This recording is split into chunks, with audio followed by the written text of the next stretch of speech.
Welcome to the Young and the Wrestlers, the Pop Culture's WWE podcast. I'm one of your hosts, Ryan Betson, alongside... I'm a little bit of the bubbly. Jem. That's right, she's back. I'm back. Not just me this week. If you want to enjoy... Wait, I forget how this fucking starts now. I don't know, I've been doing it by myself for so long. I forgot how it goes. But then I remember... And it goes, this wrestling conversation happens every Friday morning at 8 a.m. on your podcast services, 9 a.m. on those YouTubes. If you want to join that wrestling conversation, head over to facebook.com/groups/thepopculturist or the Discord or chat to us on Twitter. Links are all in the description below. At me.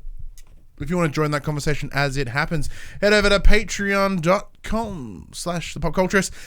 Support us at any dollar value. Get yourself a nice little sneaky link where you can come and watch us record the show live when we do it on a Thursday evening. Around about 8:30. Remember there somewhere? Yeah, so it's pretty cool. 8:30 safe, yeah. But if you want to support us in more once-off fashion, head over to popculturist.com/shop. We can buy shirts like the one on the floor and other assorted shit with our logos on it.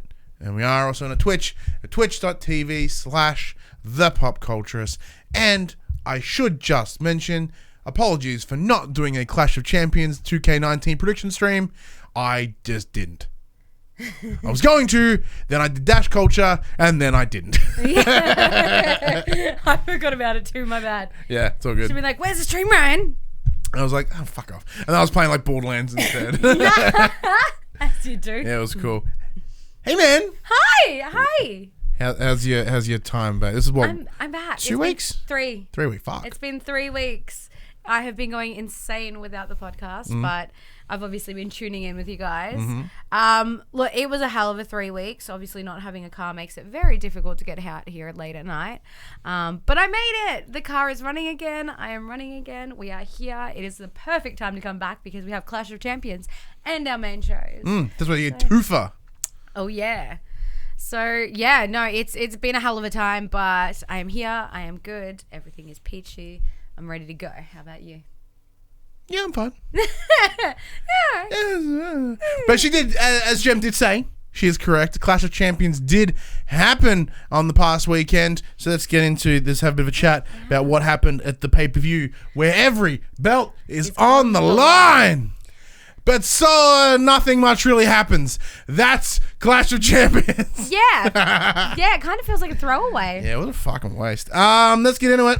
It started with the kickoff show with the cruiserweight. Who gives a fuck? Drew Gulak retained. Well done, Drew Gulak, I guess. I do need to say one quick thing about that, though. It was Lindsay Dorado from Lucha House Party for some reason. Humberto Carrillo.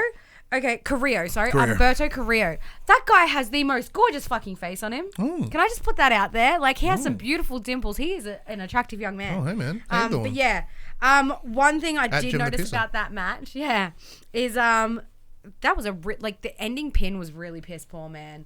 Like, oh yeah, because Gulak comes and goes, and then and Lindsay's shoulders like so up, and Lindsay has to roll himself. Yeah, so apparently you can hear the ref go, "Let's put your shoulder down." Yeah, you do. You're like, shoulders down, and you're like, whoop. Yeah, it was. Oh man, it was just nobody cared. I didn't care. It was a piss poor pin. I was really ashamed of that. I couldn't even pretend to care. But then we had Cedric Alexander in his hometown of Charlotte, North Carolina. Yeah, man. Versus AJ Styles for the United States Championship. Every title's on the line. This one doesn't matter, so apparently it's on the kickoff. Yeah, so it's on the kickoff. Match was not too shabby. Not too bad. It was pretty damn good. I mean, the crowd didn't really give a shit about Cedric until because half the crowd was probably still piling in at that point. Yeah, exactly. But I will give him credit. Straight off the bell, I believe it's called a Michinoku driver. Correct. Yeah, just smashed AJ right off the bell. I was like, damn, this is over.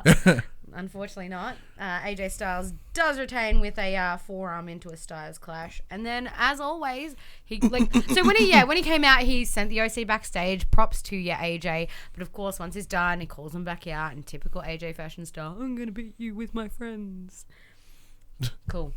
Pretty much exactly Whatever. what AJ Styles sounds like. Yeah. Look, this is disappointing. So we are led to believe that Cedric was having a go. Having a good old push. Yeah. But as of right now, he do nothing. Yeah. He's getting his ass stomped. Now, I understand there's probably some slow push action going on here, but I'm not feeling it. I'm not seeing it. Yeah. I think it's tricky coming up to, as we know, like the draft is happening soon. Or we should get confirmation in here somewhere. Yeah, I think on. it happens on Raw. No, but it's on the show. Oh, maybe. Because I know... Yeah, I know. But we do get confirmation, obviously, at some point that there is going to be a draft. I think it's really hard to do your pushes because you don't want to be pushing them on the wrong show if somebody's going to move. Mm-hmm. So I think it's good to sort of keep it stable at the moment. And then I believe, is it this weekend? No, it's the Next 11th. week. The 11th is when they do the shift, when the draft happens. I think that will... Oh, man, that's PAX weekend. Oh, man. Oh, man. Oh, It's going to be a hard weekend I can't. for us. Oh, wait. Saying that, though, it means once I'm done doing my PAXness, I'm just going to go back to the room and watch wrestling. Yeah, sick. Because it's on the Saturday morning, and I can't do it live on the Saturday morning because That's a good way to wind down. just booked in hands-on time with Doom there at you like go. that Awesome. exact time. Fuck yeah. I'm like, well, I guess I'll go play Doom. Yeah, like I'm fuck not yeah. gonna go watch Smack. Well, it's a good way to wind later. down at the end of the night. But yes, Killer is correct there. The draft does happen on SmackDown. SmackDown We'll get to that a little bit later. Yes, the main show kicks off with the Raw Tag Team Championship. Seth Rollins versus Braun, the Monster Among Men. Strowman versus Dolph, I don't know what his thing is, the Ziggler, and Robert, the Glorious Roode. Dolph the douchebag? No, like they call it, the internet's being adapted to calling them Rudolph. Yeah. I like that one. That one's pretty good. I was about to say Rudolph. So in short, they did reasonably good job keeping them separated, keeping Seth sort of Yeah. tied off into the corner. I'm really impressed with how Dolph and Roode are working cohesively as a team. Mm-hmm. Like, as a tag team, they are doing really fucking awesome. I'm very impressed. Initially, I was a bit like, I don't know about this, but now I'm like, these guys might be a formidable force. So it was really concerning because all we saw was the Universal Champion get his fucking ass whooped Yeah, by right. two random fucks, and then semi-random fucks, and then Braun comes in and does Shoulder bashes him. just wrecks everyone. Yeah. But in short, what does happen is the win does go to Bobby Roode with the glorious DDT, which I love. I love that lift up and drop. Oh, so good. Anytime I see a DDT, I get excited. There was a dirty in there where Dolph was scratching eyeballies. That wasn't very Oh, not the eyeballies.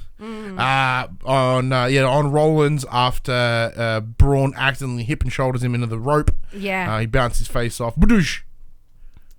And the champion gets pinned and they lose their titles. Yep. So Yeah, Braun, rather than being like, "Hey, you made me lose," he's like, and Braun just Storms out. out. Gets stopped backstage by Charlie shortly after this, and she's like, how do you remain focused on your match tonight after losing the titles? And he's like, I didn't lose the titles. Seth lost the titles, and he's on a losing streak because I'm going to win tonight because I'm going to make sure it I've got stays that hands. way because you're going to get these hands. And Imagine if that was his saying instead. I've got hands. Like, thanks, Braun. it just makes me think of... It That reminds me of a comedy segment of a guy called Dave Callan. sounds familiar. And yeah, he's like, hello, do you like pillows? And all I can think is, hello, I have hands. I have hands. You want them? Look, they're very big. Not allowed to use them because I hurt people. Anyway. Yeah, the match was track. surprisingly better than I expected, and I'm happy with that. Yeah. But yeah, Braun did his stuff. Get these hands. After this, we cut backstage to Becky being interviewed by Kayla, and she's like, Kayla's like, there were strong words by Braun. But anyway, we're here with Becky, and Becky's like, look, I have to disagree with Braun, Kayla. Like, Seth and I are still walking out of here champions. And she's like, okay, but what do you have to say about Sasha Banks? And Becky... And she's like, fuck that scraggy bitch. I'm gonna come out there punching her dumb face. Basically, she's like, over the last 12 months, I beat Ronda Rousey. I was the main event of WrestleMania. I've done this, I've done that, I've done this, I've done that. She lists like 12 fucking things, like one for every month. And then she's like, what'd Sasha Banks do? Dye her hair. Yeah. Ooh, shit, Becky with the burn. Couldn't believe that. I was just like, fucking, where's the lie? She's not wrong. But Like, yeah. it's just like, she's correct. No, she's pretty spot on. Yeah, but she bang on. Like, Becky, I love Becky's promos. She's just so fucking good at what she does. I still to this day, like, sure, I wouldn't be mad if Becky lost the belt because she's been champ for a while, but at the same time, she's so good at being champ that I kind of don't want her to. Like, I'm in this real middle ground, but the more she talks on the mic, the more I'm just like, can you be the only person to ever cut promos? This is nice. So this leads us into the next match, which is the SmackDown Women's Championship. Yeah, match. so it is Charlotte Flair versus Bayley. Things kick off fucking quick with a big old boot in the face. Yeah, like, Charlotte ding, tries ding, to put ding, her down ba-doos. straight away. Just bam. Fucking face caved in. And yeah, she absolutely dominates the match. But then Bayley, out of nowhere, fucking exposes a bottom turnbuckle. Not even subtly either. Like, you can see her doing it very Yeah, visibly. so in short, Bayley's sort of hunched over. This is the final at the moment. The match itself, pretty solid. I had no major complaints. It was fine. Yeah, Charlotte definitely dominated. Bayley really didn't have a chance in that match. Yeah, so Bayley's kind of hunched over, slouched over the buckle. She's like, untying that shit. Rips the buckle cover off. Well, the referee's trying to hold Charlotte. Referee's up like, there. hey, Charlotte, didn't you knock over here? And then Charlotte gets past the ref. Bayley grabs her, face plants her into the fucking buckle. Breaking, eh? 1, 2, 3. Bayley wins and fucking legs it. And like, She's gone faster than fucking R-Truth with the title. the best thing about it, she didn't stop to look at anyone. Nah, she just sprinted. Yep, she's gone. It's like a toddler that knows they've done wrong. Like, Yeah. and they are fast. Yeah, No, what's in your mouth? Oh God, and they're gone. It's like the video of the kid where my mom's like, "What have you got?" And he's like, "A knife!" Yeah, and the kid's just sprinting off, and she's like, "No!" That's exactly what it was. Charlotte's like, "No!" and Bayley's like, "A knife!" Bayley's gone. That was awesome. That was so good. I was laughing so hard. I was like, "Bye, Bayley." Yeah, I nearly died. Yeah, I died at her speedy dismount. Oh, she was fast. It was like Braun Strowman running around the ring. She's like, "Nyum." God. Bayley Gonzalez. Terms of the outcome makes sense. Yeah. I'm happy with it because that was the thing going into this. I think my predictions so far are incorrect. No, I got AJ correct. I got the Raw tag team incorrect. Because I heard that Dolph Ziggler was injured. Okay. That's why he doesn't have a match at the SmackDown shows here in October. Well, yeah, that's what they claim on the. That's what they claimed on. But then again, they can't be like, "Hey, he can't come on the show in October because he's Raw tag team champion." Yeah. Because after the draft, everything's exclusive. Yeah. So they can't be like, "Oh, he can't come because he's winning tomorrow." Yeah. He's injured.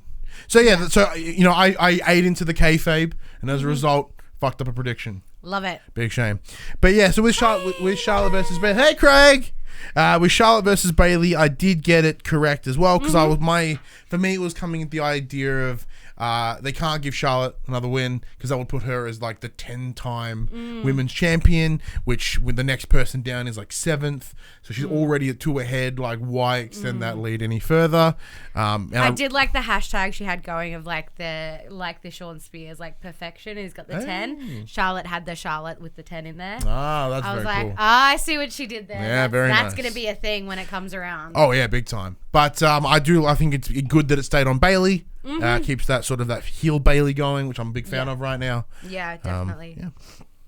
Yeah. Next we had The New Day versus The Revival for the WWE SmackDown Tag Team Championship. What about this? What if it was the Snagdown Tag Team? The Championship? Snagdown. It's a big old outside of Bunnings. Yeah. Don't. I'm starving. I haven't eaten today. Ooh, the Snagdown Championships. So I'd watch hungry. the shit out of that. I want Bunnings snacks. So the way it essentially worked down is the Revival just demonstrated We how didn't they know are if Xavier fucking was going to killer. be there. Yeah. So the thing is, Xavier's been out for a month Yeah, around with about. a knee injury, obviously at the hands of the Revival in the OC. So during the kickoff show, I'm pretty sure it was, they were talking to The New Day, and Xavier made his way in. He's like, I'm here, I'm ready to fight. So that was super exciting, obviously, to know that he's going to be there for the match, because we didn't know. So that was fun. But yeah, always series the Revival be exceptional tag team. Oh, like they phenomenal. just beat the living fuck Yeah. out of Xavier's leg. The second that they had their fucked shot, him up. they were like, where you hurt. Yeah, he then was just on the aimed it. outside of the ring for the rest of the match. Yeah. Like, it happened real quick, and it was just Big E versus the Revival, which, they end up, they get like a shatter machine on the outside of the ring on Big E.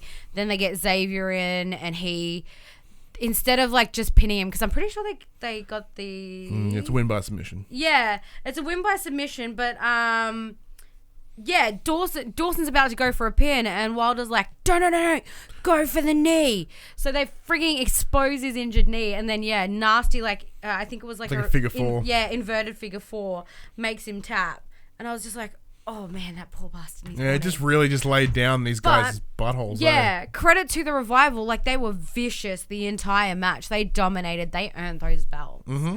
Except for when they started talking afterwards. No, I love that part. That was great. Oh, I hated it. I can't stand listening to them. Like, I mean, it was funny when they were like, it'll be a new day. Yes, it will. But the rest of it, I was just like, oh, God, shut up. I dug it. I dug it.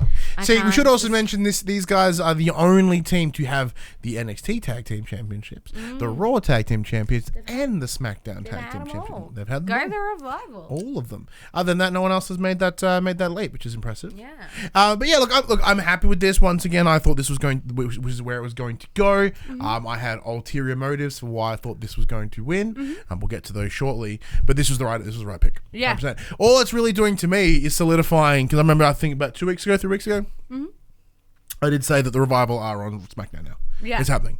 Because like they've connected with Granddaddy Orton, and like they aren't leaving. Yeah. And then this just locks them down. Yep. Wild card rule. This is draft pick number 1. I think so. Next up was a backstage segment with Nikki Cross and Alexa Bliss.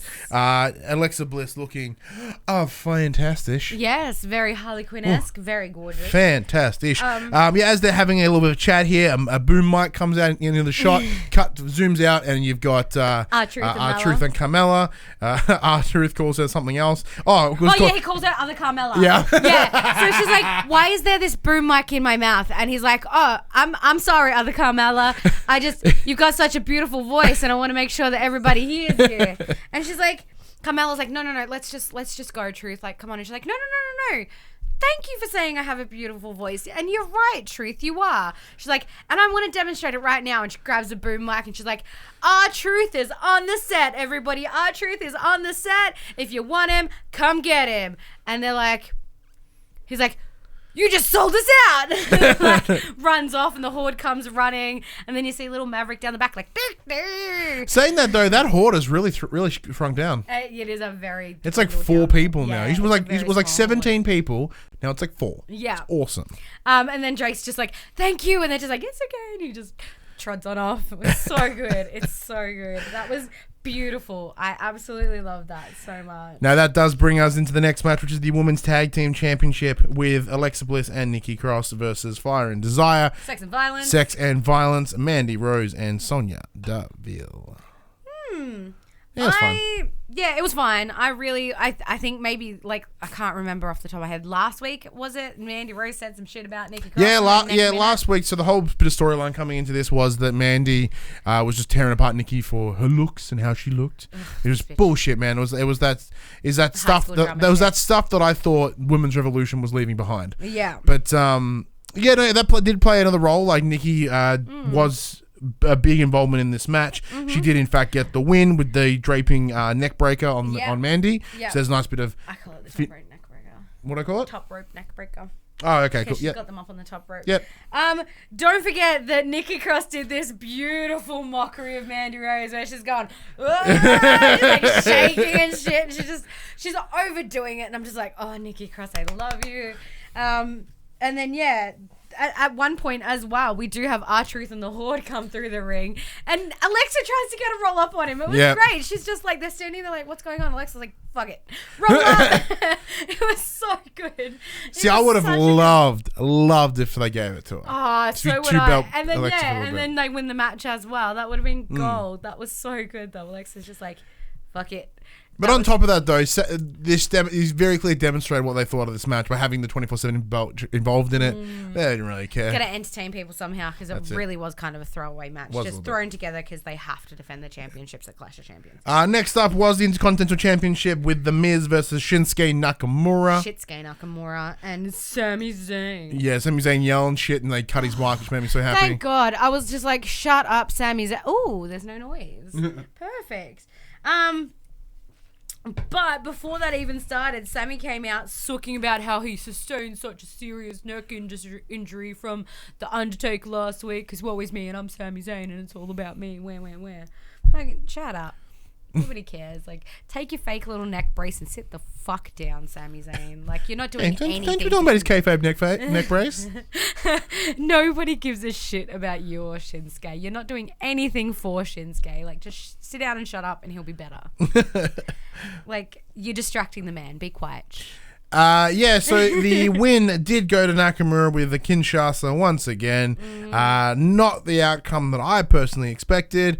It does also make sense to sort of put Shinsuke, keep him going. The Miz doesn't need it. Yeah. However, I thought they would have done it to change the current Intercontinental Champion record, currently held by AEW's champion Chris Jericho. I thought they would have given it to Miz just to scoot him off that. Yeah. To kind of scrub him from the bubbly. Yes, to scrub the bubbly from the from the history. By the way, Chris Jericho tweeted at me and it was amazing. Yeah, you did. I was so excited. I was like, oh my god, he like quoted my tweet because I fucked up. Yeah, you're ripping on me too. Yeah. So you like ragging me on Twitter, and he supported your ragging me on Twitter. Yeah, you had the Borderlands mask, and you had the glasses, and you were like, a psycho librarian, and I was like, hey librarian, what are you gonna do? Tell me to shush? And I was like, suck it. And Chris Jericho like quoted it, and he's like, actually, I set up yours, and I was like, oh shit, oh no. But I'm glad I fucked it up because he wouldn't have tweeted it. That's right. So, he wouldn't have done it. Chris Jericho knows I exist. We're getting married soon, guys. Y'all are invited. Okay. It was so exciting. It was just like that little. That was my mark out moment. Craig says in the chat, I don't get Shinsuke. Maybe because I didn't see him wrestle in Japan, but I just don't see it. Same here, man. I don't see it. I can't see it at all. He's an artist. Not people. Not everybody gets his art. Yeah, I need to see his. I'll at least. I should probably go back and watch his Wrestle Kingdom match because he did come out here draped in a cape as well, which is very, apparently the same garb that he wore at his final Wrestle Kingdom match, which is NJPW. Yeah. I'm sure there's something, but the Kinshasa kind of looks like ass all the time. Well, considering Miz got a skull-crushing finale and then that got thrown out the window because of a distraction from Sami Zayn, like. The Kinshasa is just nothing in comparison. Yeah, because like a standing Kinshasa sucks. Yeah. Like a back of the head on the ground Kinshasa is awesome. Yeah. So Miz did take that. He took a back of the head Kinshasa, but they didn't count as a Kinshasa for some reason. They called it that. Did they? Yeah. Sweet. I remember. Yeah, they did call it the Kinshasa. Killer says, I did see his Wrestle Kingdom match against AJ and it was fucking epic. Especially with JR calling the match. Ooh, we're going to have to watch that. Yeah, remind me at the end of the show, man. I'll go check that out. Once again, not the outcome I expected. No. Then on a little commentary discussion where they do get confirmation of the WWE draft. It is happening. This has been in the rumor for a while. I believe Dash gave it to us on the sheet for about a month and a half ago at this point. Yeah. We kind of thought this would make sense with we have received confirmation since that this week that the wildcard rule will end. Yes. Because Michael Cole, even in this, mentioned exclusivity. So once you do, unless there's extreme circumstances like the women's championship, women's tag team, you are there, you stay there. Yeah. Very excited for that. Yeah. Cannot wait. I would like to do a fantasy draft. Maybe we'll do that week. Maybe we'll do that the week before. Yeah. Sounds like a good idea. Next up was the Raw Women's Championship match between Becky Lynch and Sasha Banks. Yeah. Very mixed crowd for this one. It was very half-half. Look, great match. Obviously, Sasha and Becky are both phenomenal superstars. There's a reason why they are where they are. I absolutely loved it. I love that Sasha's playing that heel so well. So, you know when Alexa Bliss is like bad Alexa Bliss? She's always like screaming at the referee like, I know! Things like that. Becky broke out of a pin for the umpteenth time and Sasha just started squealing. And I was just like, you big fucking baby. You know what? I love it. Like, she's just screaming. There's a lot of submission attempts in this match. It's pretty much like groundwork back and forth. I was literally just about to say that. Absolutely phenomenal. I think it was great that, Becky was doing everything in her power to stay out of the Bank statement while Bank was doing everything in her power to stay out of it, disarm her. It was absolutely beautiful. At one point, Sasha Banks ends up getting a chair. She's like, I'm done with this. She bounced out of the ring, goes to Timekeeper's there, grabs a chair, brings it in the ring. Wait, was it this match? Yep. Yeah, and then while the ref's busy pissing it off, Guerrero style, she rips out another one. So we do know that one of Sasha Banks' biggest idol is Eddie Guerrero, and that's classic Guerrero style. Like, use one chair as a diversion to grab the second one. It ends up backfiring on her. Becky ends up getting the chair. Sasha, the referee grabs it. So Sasha's like this. Referee yanks it out of her hands, and as he's trying to discard it, she's like yelling at him or whatever, and Becky gets a hold of the chair. And then Sasha like ducks out of the way. Perfect. Hide behind the ref. Becky's unsure. She's like, fuck it. Goes for the swing. Hits the ref in the shoulder. Knocks him clean. Fucked if I know how. He's down for the next like 48 minutes. Yeah. As they proceed to brawl in and out of the ring. They make their way into the crowd. Yeah. They just kind of like pushed him off the edge. Yeah. So they ended up brawling out into the crowd. They go up to the kiosk area. There's mustard involved, which is one of my favorite things whenever they fight external of the ring. Bleh. There's always just mustard involved because it's most obvious, like obviously with it being bright yellow. And then they make their way in. And disarm her between one of the guardrails on the stairs. Yeah, that was on the way up. That was so beautiful. But yeah, then they end up back in the ring. Yeah, so they end up going in and out, fuck-assing around for about 20 minutes. It felt like 20 minutes. Yeah. Come back down. Ref still dead. Yep, still in the ring. We do get it at this point. We do get confirmation from the announce desk that the match is officially over. But how? The ref that's calling it is still undead. Well, they say Becky's been disqualified for hitting the referee. So yeah, they're like, Becky's been disqualified. Champion's advantage. She still keeps the title, but the match is officially over, and this is just an all-out brawl at this point. But yeah, they end up back in the ring with chairs. Becky gets to disarm her through the chair on Sasha Banks. Like, it is beautiful. And then they end up... Let's go. Yeah, officials finally come out and like tear Becky off, and all I noticed was, ooh, nipples. I literally wrote in my note, ooh, nipples, because she was very happy at this point. Adrenaline. Yeah, but yeah, they eventually kick her out. She keeps trying to go for Sasha, and they eventually get rid of her, and she's just like, get me my belt. And she gets her belt, and she walks out. And she's like, I maybe, like, you hear the ring announcer like, I've just been informed that this match is a disqualification as a result of Becky hitting their champion. Like, and then she's like, I'm still the champion though, and they're like, and still the women's champion, Becky Lynch. Not what I predicted. I thought Sasha was going to come out with it. Yeah, I thought it'd be Sasha and Bayley. Yeah, friends. I think that could still happen, and I do kind of hope we see that at... well, some things are dictating some things. So. Yeah, at Hell in the Cell. So they, we could only presume that they're having a rematch at Hell in the Cell. And I think by Becky now losing her champion's advantage, that makes it exciting. Yes, I couldn't agree more. Could not agree more. So next, that brings us into Randy Orton. Oh yeah, skip that one. Versus Kofi Kingston for the WWE Championship. One thing I did notice is during the Randy Orton's entrance, he's starting to walk up the stairs, and he's like mocking like a father and son in John Cena gear. And as he's walking up the stairs, he keeps staring at him, and he very subtly goes. As he's climbing in the ring, and I was like, fucking I love you, Randy Orton, so much. It's just little nods like that, like he's just full into like, oh, that's pathetic. I was just like, oh fuck. This match was fucking poo. Yeah, it was such a slow, very like, a bit like there was none of this to and fro. It was like, hey, you gonna do a move? All right, I'll do a move. You do move? I'll do a move. Randy throwing him out of the ring constantly, a typical Randy Orton style. And then, like, there were just delays of just someone lying on the ground for a second, other person standing there. I think my favorite part of the match was Randy got thrown out of the ring or something like that. And as he's been thrown out of the ring near the announce desk, his legs swing and his shin catches the metal bar on the outside of the announce desk. And all you hear is, oh, fuck! You just, all I saw was his foot go kunk on the metal bar. Oh, fuck! And I was like, man, they didn't bleep it. It was like his full face. You could see his mouth. Like all the fuck, yeah. It was all of the fuck. He was in a bit of pain. I think that was the most painful part of the night for him. Was smashing his fucking shin on the table. But yeah, the win did go to Kofi with a boring ass Trouble in Paradise. I couldn't help but laugh though, because it came straight out of an RKO. Because like as they were like walking around the ring and the RKO chant started and everybody's like, oh, RKO, and then 2 seconds later Randy's like, boom, RKO, and I was like, no, he doesn't drop him though. He rolls out of it.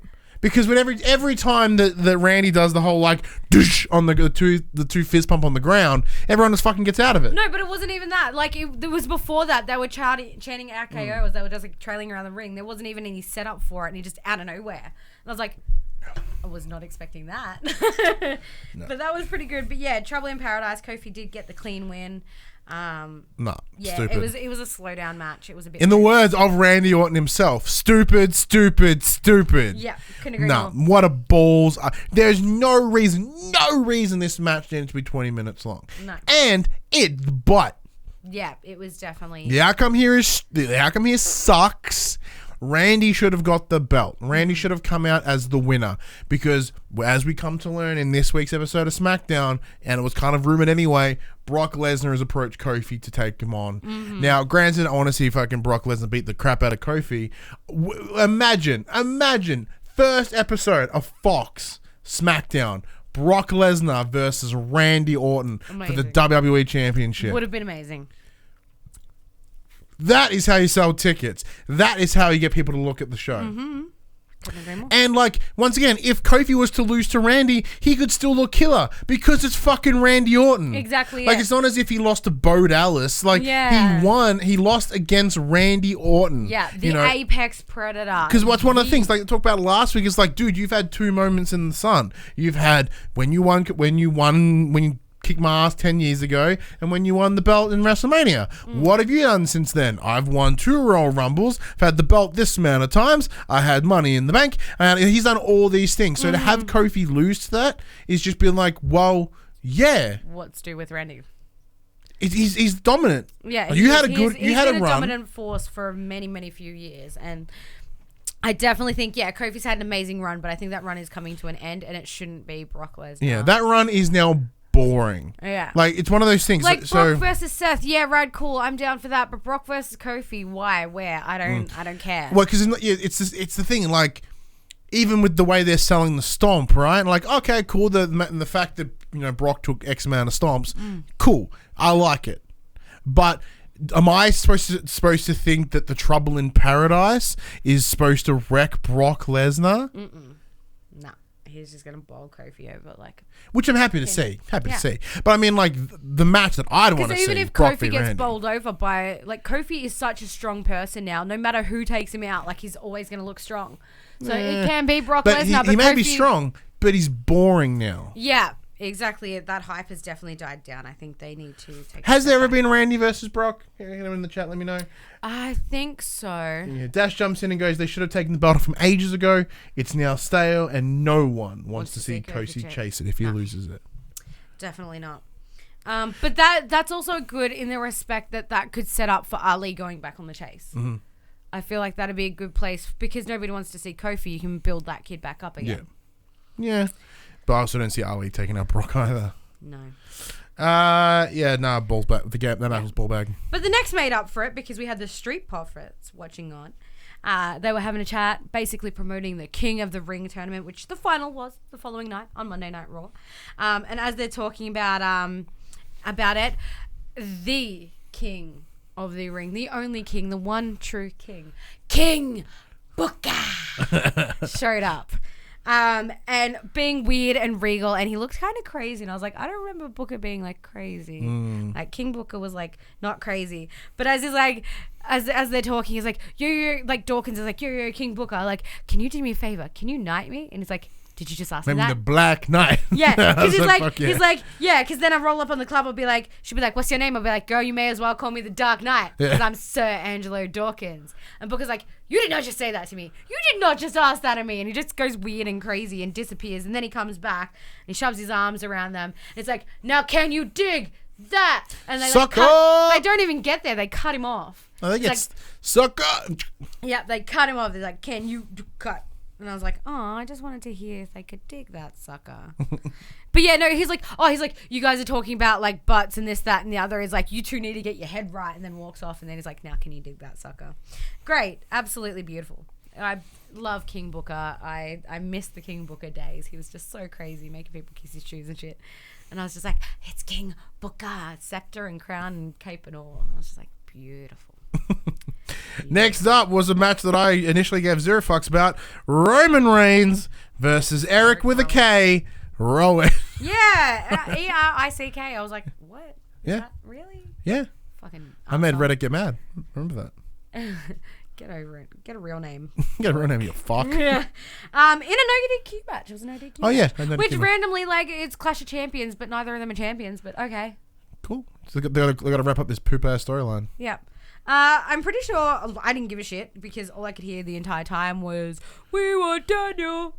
Yeah. So in short, they kind of brawled around like just big dude on big, well, semi-big dude on big dude. It was all right. Yeah, kendo stick stairs, we push, saw push, it earlier, push. Sasha and They get up on stage and we see the gimbal thing again, which was cool this time. Oh, I did love that Roman pulled out like that bar from in between the lights. That was fun. But yeah, it was a bit of fun. But yeah, Roman gets like a Superman punch and then he goes for a second one and hell of a build up running down that ramp for this Superman punch. And then all of a sudden, extra body comes out. He's down and there's a foot in his face and then there's this guy that's not Erick Warren because he's not ginger and I was like, who's man? But oh my God, it's Luke Harper. Yeah, I remember I was watching it at work and I was like, oh, what the fuck? Oh my God, it's Luke Harper! Everybody lost their fucking minds at this point. Everybody's like, welcome back. Welcome back, chance start. It was, honestly, that was the best result to the end of that match. Like, that was absolutely beautiful that they just, no DQ, so it's all legal. So fully just decimated Rowan at the end of it. So they bring him back into the ring and then the pair of them just kind of, so Harper gets a bit of momentum on Rowan and wrecks Roman Reigns for the pin. Yeah.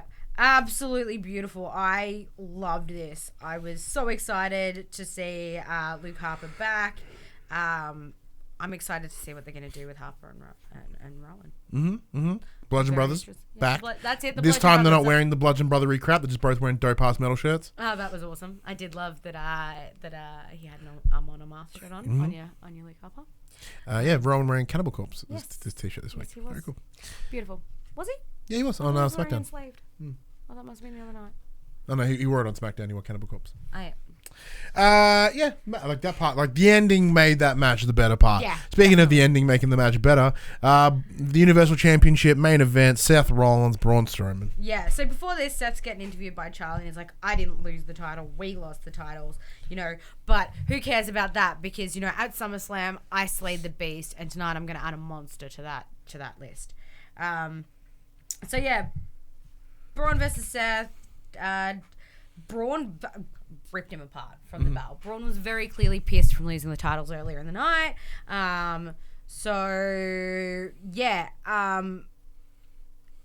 think they end up taking 2 of the 3 tables out in this match.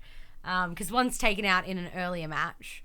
I can't remember which one. But yeah, they take out like 2 tables. I was like, oh, come on, one's enough. Like doing 2 of them is just a bit... You don't have to break the entire set, guys. Fuck. But apparently that's what the WWE wanted to do tonight. Upstairs, downstairs, breaking lights, breaking cameras, and well, they need to make a new set, so they're just like fucking this one up. Let's just burn all this shit down and claim it on a tax write-off. Hey, Seth, burn it down. Yeah, this is insurance. Like, it broke. No, that one's broke too. Yeah, the insurance. This is health and safety, guys. Anyway, Braun managed, I couldn't believe this, a top rope frog splash. Oh my God, man, I was so scared. He was going to fall. I was like, oh no, don't do it. And he's like, blah, blah, blah. Yeah, so like I think if I'm remembering something right, yeah, Seth Rollins top rope, ready to do something gnarly. Braun jumps out of nowhere, punches him in the dick, not really, falls down, eats crap, and then Braun climbs out and just straight up fucking from the top. I'm like, he's gonna die. Yeah. Like Seth's gonna be coming out fine. He's gonna break a leg. Yeah. Pretty sure he smashed up a knee. Yeah. Holy fuck, was that awesome? Yeah, he ended up with a bloody face at one point too. It was bleeding out of his nose and stuff. But yeah. In the end, it ends up being like Seth ends up getting like 3 stomps and like Braun kicks out of all of them. That I loved. Like the stomp had been sort of laid down as a pretty gnarly finisher. Yeah. I mean, to have Braun take 3 of them made him look strong as hell. Yeah. And then he had to go down to a pedigree and then a stomp to finally put him down. But yeah, as Seth's leaving, he's trying to celebrate. All of a sudden, everything goes. Chung, chung, chung. And then we hear the screeching music and the laughing And then Seth Rollins draped over the Fiend's knee with a bam, Sister Abigail. Yeah. And then it goes black again. Cuts. He's the top of the ramp. He's Fiend standing strong, almost like some Jesus-y picture. Seth Rollins is eating like crap on the next to him. He's got his head by the hand in the hair, and then as he's lying there, kind of looking like he's dead, fucking chokes in that mandible claw. Beautiful, absolutely beautiful way to end the show. I am excited to see the Fiend versus Seth Rollins because I know the Fiend is going to put down Seth Rollins, and I'm freaking excited about. So we'll get to that, but only because I've got some things about that. But yeah, so I had Braun to come out the winner. I had Braun to come out the winner. Only because I didn't know the Harper thing. I didn't even think about the Harper thing. But yeah, I thought Braun was going to have it because I thought they could try to do the old, with Bray sort of focusing on his past friends or people that he's connected with, and like Braun, who was originally a member of the Wyatt family, well, that would be a better story for him to come and take the belt off Braun. Yeah, that's true. I thought that would be a better way to go. Yeah. However, I don't give a fucking hell. As long as Braun comes out, as long as Bray wins that, as long as the Fiend wins that belt at Hell in the Cell, and then because I'm pretty sure he will hold it until at least WrestleMania, and then in the Survivor Series we're going to see the Fiend versus Brock Lesnar, and Brock's about to get his fucking ass handed to him. Because one of those things, like Brock is that unrelenting force, right? He can take down everyone. But then imagine if the Fiend goes over Brock. Yeah. Well, Brock's always the one playing mind games and shit like that. Could you imagine the mind games that would, it'd be fucking, that would be so much fun. Yeah. I hope somewhere in there is some intertwinement of, like Rowan and Harper and Braun and something to do with the Fiends. Like, I hope that there's some sort of little nod to that, even if it's just like a match against like one of them or something like that. I'd love to see just that intertwined just a little bit. Yeah, I think they are giving a lot of nods back to, Saying that, though, it would be incredibly smart for them to stay away from Wyatt family stuff. I think that's kind of what put Bray away in a bad way before. So I think it's probably a smart move to keep away from it. However, it would have been a cool way to sort of bury that hatchet too. Yeah. And that way sort of remove that fear of the Wyatt family stuff coming up again. But we're getting too far ahead because that's the next pay-per-view. I haven't even finished talking about this one yet. I know. So what did you think of Clash of Champions? Look, overall, I did enjoy it. There was a few little downlights, but for the most part, I had a bit of fun with it. If I had to, I'd probably call it at a straight up one Kurt Angle. Yeah, same. Like I didn't hate it. Terrible. It was a tidy 3.5 hours that I got no problem with. It was a really well spaced. Yeah. Some matches were given way too much time, even in that 3.5 hours. Outcomes were questionable. Down the middle, it's the same as me. It's a 1. Yeah. I feel it could have been heaps better, but it's one of those things. It's like I believe I gave this pay-per-view too much credit. I was thinking these changes are going to happen because that would be best. That's the best thing they could do would be to do this, right? But then again, to be able to pay-per-view, what will happen on a available pay-per-view? Nothing. Yeah, exactly. So my bad for getting too excited. Yeah. But yeah, with the draft and stuff coming up as well, it's really tricky to try and, you don't want to screw that over by exactly.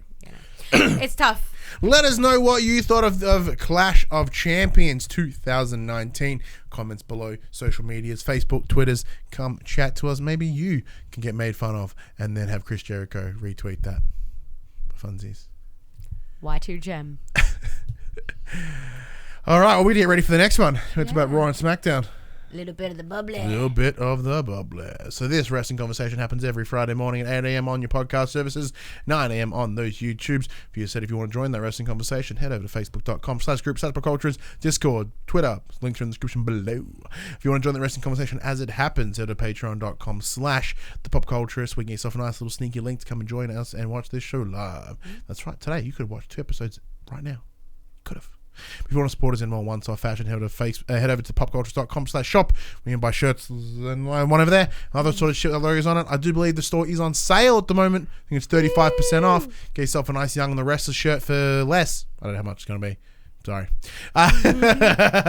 And we are also at twitch.tv/thepopculturist. Fun and times over there. We will see you very shortly. I'm Ryan Betson. And I'm a little bit of the bubbly. Bubbly. Jem. See you real soon. Bye.